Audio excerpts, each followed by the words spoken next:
नमस्कार दोस्तों। आज स्पेशल ये जो वीडियो है ना उनके लिए है जो मुझे गाली देते हैं। आज सरकार की अगर नीयत को जानेंगे ना तो शर्म से डूब मरोगे। मुझे गाली देना बिल्कुल आसान है क्योंकि गाली देने के लिए कुछ नहीं करना है। लोन पर एगो फोन लेना है।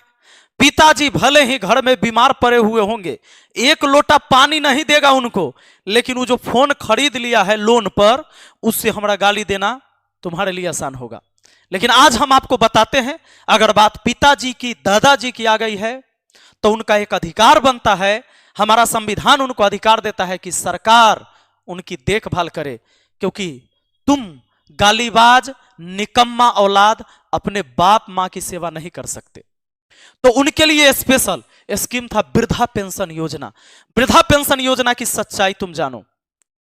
वृद्धा पेंशन योजना आज से शुरू नहीं हुआ है, शुरू बहुत पहले से है, कांग्रेस के टाइम से ही है। वो वृद्धा पेंशन योजना आज भी चल रही है। लेकिन हम बताने वाले क्या हैं, बताने वाले क्या हैं ये देखो। वृद्धा पेंशन योजना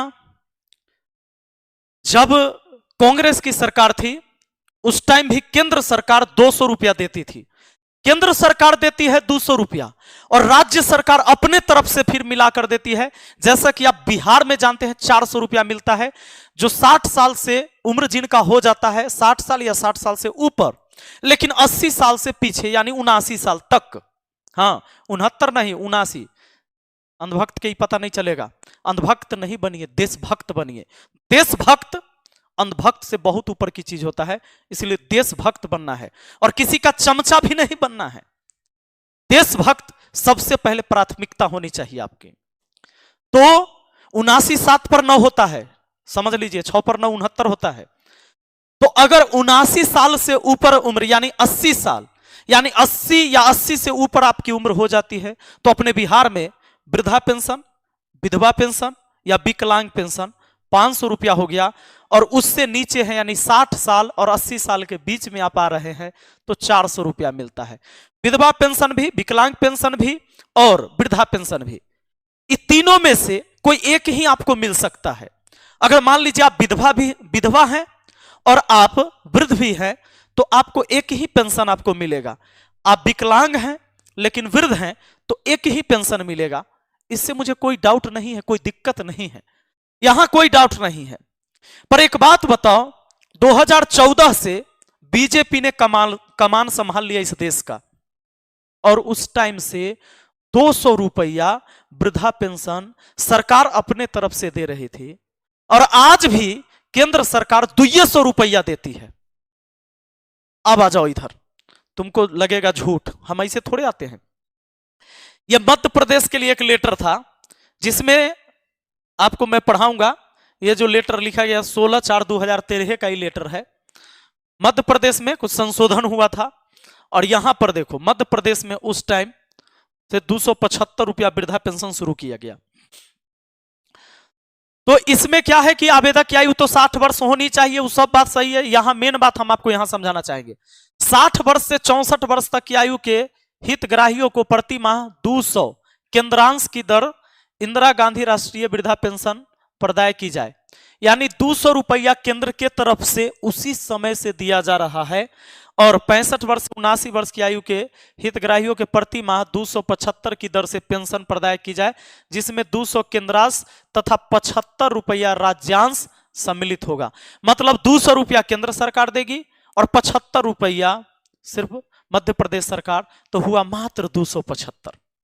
इतना कम वृद्धा पेंशन, लेकिन इतना कम भी वृद्धा पेंशन हर जगह नहीं मिलता है। अपना बिहार से 24 गो स्टेट है जो ज्यादा वृद्धा पेंशन देता है इस बिहार से। और ऐसा भी नहीं है कि गुजरात में मोदी जी ने तीर मार दिया है ना ना ना ना ना, वह बिहार के लगभग में।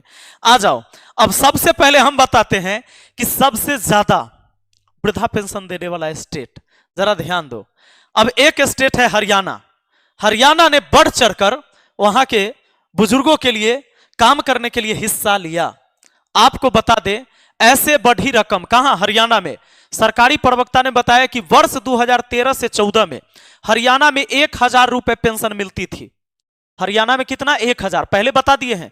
भारत सरकार पूरे देश में हर स्टेट को 200 रुपया अपने तरफ से देती है और राज्य सरकार अपने हिसाब से उसमें मिलाती है जितना मिला देना है। सवाल इसलिए है कि हमेशा से हमारे माननीय नीतीश जी कहते रहे विशेष राज्य का दर्जा दीजिए, तब जब रहेंगे मोदी जी से अलग तब, और जब रहेंगे साथ में तो कहियो बोलबे नहीं किया आज तक। अब सुनो, 2014 से 15 में 1200 रुपया हो गया हरियाणा में, देख लो 13 से 14 में 1000 और 14 से 15 में 1200, 2015 से 16 में 1400 रुपया हो गया रे बाबू, 15 फिर 15-16 में बढ़ गया, और 2016 से 17 में 1600 रुपया हो गया, और 17 से 18 में 1800 रुपया हो गया, और 2018 से 19 में 2000 रुपया हो गया, और 2019 से 20 में 2250 रुपया हो गया, और 2020 से 21 में 2500 रुपया आ गया वृद्धा पेंशन। शर्म आया? हर साल बढ़ाया गया। काहे जानते हैं? काहे कि वहां के बुजुर्गों के लिए नौजवान भी लड़ते हैं। हरियाणा एक ऐसा स्टेट है, सरकार के हिलाकर रख दिया, आपके पूरे सरकार को हिलाकर रख दिया। जब दिल्ली में धरना पर बैठ गया था 700 लोगों ने शहादत दिया, लेकिन किसान के लिए, किसान के खिलाफ जो बिल पास कर रही थी सरकार, नहीं करने दिया। ये होता है हरियाणा के लोगों में ताकत। जनता जागरूक है, सरकार को काम करना होगा। हम बोलेंगे तो तू हमारा गरियाएगा, फोकट वाला मोबाइल कहे तो 1 लोटा पानी नहीं देगा पिताजी को, ऐसे चलता है। ये हमारे लिए है, हमारे पिताजी को जरूरत नहीं है, हालांकि मिलता उनको भी है 400, लेकिन नहीं भी मिलेगा तो उनका बेटा कमाता है और उनका बेटा उनके लिए है सेवा में। शर्म करो। ये मांग करने से होता है। जब जनता एकजुट होकर, सरकार कोई भी रहेगा, जब करेगा ना जनता सवाल, तभी सरकार सुनेगा। जात पात हिंदू मुस्लिम करे से कुछ उपाय नहीं है। अब सुन लो मेरी बात, ये क्यों वहां हुआ और बाकी जगह क्यों नहीं होता है? ये एक ऐसी योजना है जिसमें नेता कमा नहीं पाता है। कहोगे कैसे? तो कोई भी योजना जब चल के आती है ना, अगर रोड नाला नाली बनाना है तो 100 रुपया अगर केंद्र सरकार से चला ना, तो जमीन पर 50 रुपया से कम का ही काम होता है। 50 रुपया से कम का काम होता है, कम का, हाँ काम होता है। चला 100 रुपया, काम हुआ उसमें से 50 रुपया से कम का। ये 50 रुपया से अधिक पैसा कहां गया? इस सारा कमीशन खोरी में चल गया, नीचे से ऊपर तक कमाया। इसलिए बाकी सारा योजना पर काम करता है, लेकिन ये जो वृद्धा के लिए हमें करना है, इनको कौन देखेगा? क्या वो हमारे देश के लायक नहीं रहे जो हमारे बुजुर्ग हैं ना? इसके लिए इसलिए नहीं किया जाता है कि ये पैसा सीधे खाता में आता है, इसमें बिचौलिया नहीं हो पाता है। सीधे पैसा अकाउंट में गया, सीधा सीधी चल गया, तो कैसे कैसे सीढ़ी बाई सीढ़ी कमीशन पहुंचेगा? नहीं पहुंचेगा। तो इसके लिए क्या किया जाता है, पर ध्यान नहीं देता है। न कोई नेता सवाल उठाता है और न सरकार इसके लिए कुछ करती है। जरा सोच के देखो, 14 से अभी तक 10 साल बीत जाने के बाद भी 50 रुपया केंद्र सरकार अपने तरफ से नहीं बढ़ा रहा है। अब क्या होगा? अब आपको हम बताते हैं। चूंकि सरकार कमाई तो करती है, यह देखो डीजल और पेट्रोल का रेट है, पेट्रोल और डीजल तुमको दिखा देते हैं। 2014 दिसंबर, यहां देखो दिसंबर 2014 आपका जो है पेट्रोल डीजल का रेट ये है 2014 का। बहुत ज्यादा बड़ा कर दिए हैं, छोटा में दिख जाएगा? हाँ दिख जाएगा, आ जाओ।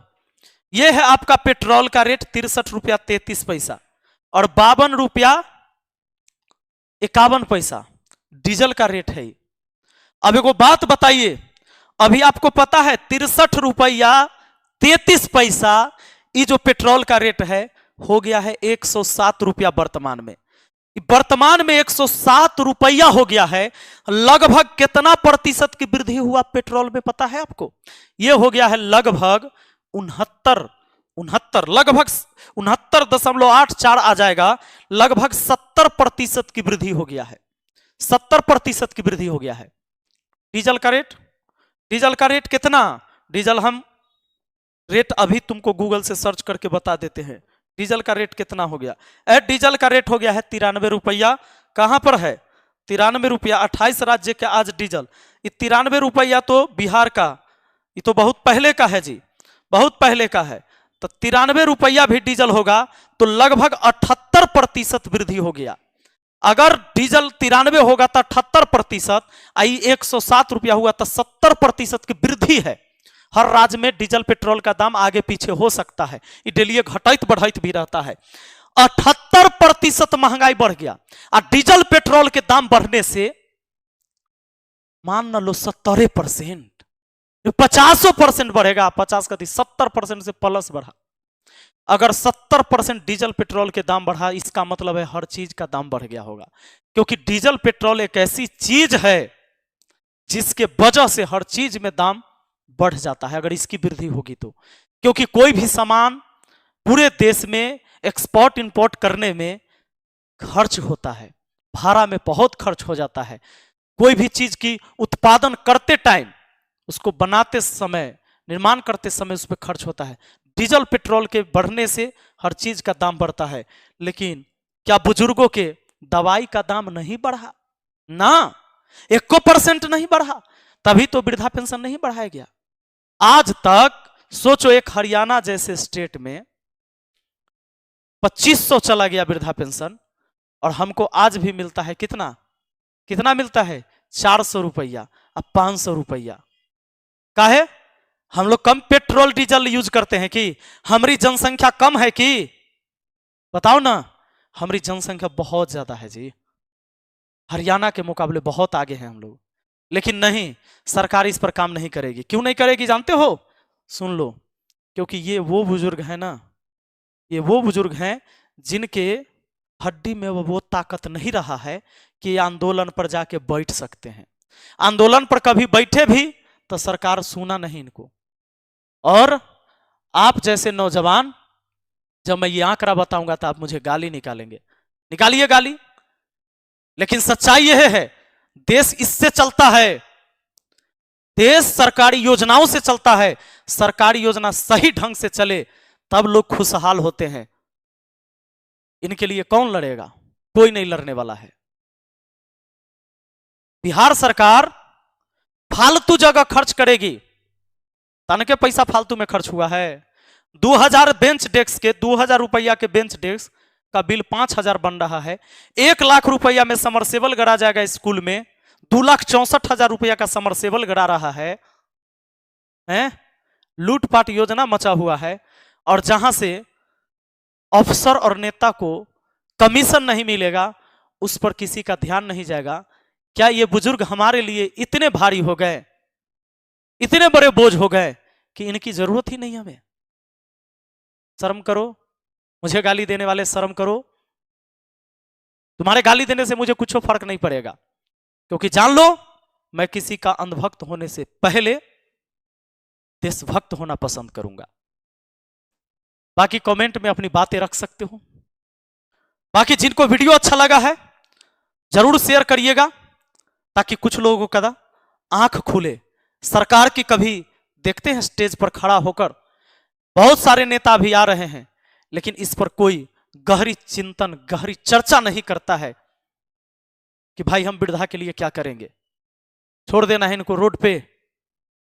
थोड़ी सी शर्म है तो सुधरिए, और जब सवाल सरकार से जिस तरह का करिएगा जवाब उसी तरह का मिलेगा।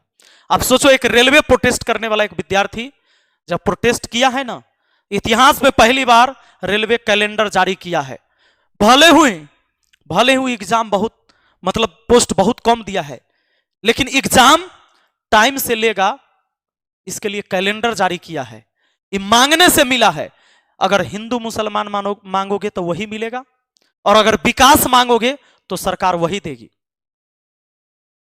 जो मांगोगे वही देगी, क्योंकि सीधा सा संसार का नियम है। बच्चा रोता है तभी मां भी दूध पिलाती है, अतः मां भी सोचती है कि बच्चा मस्त है, यहां भी बच्चा मस्त है। चलिए मिलते हैं फिर अगली वीडियो में। धन्यवाद। और आपकी राय क्या है कमेंट में जरूर लिखिएगा। जय हिंद, जय भारत।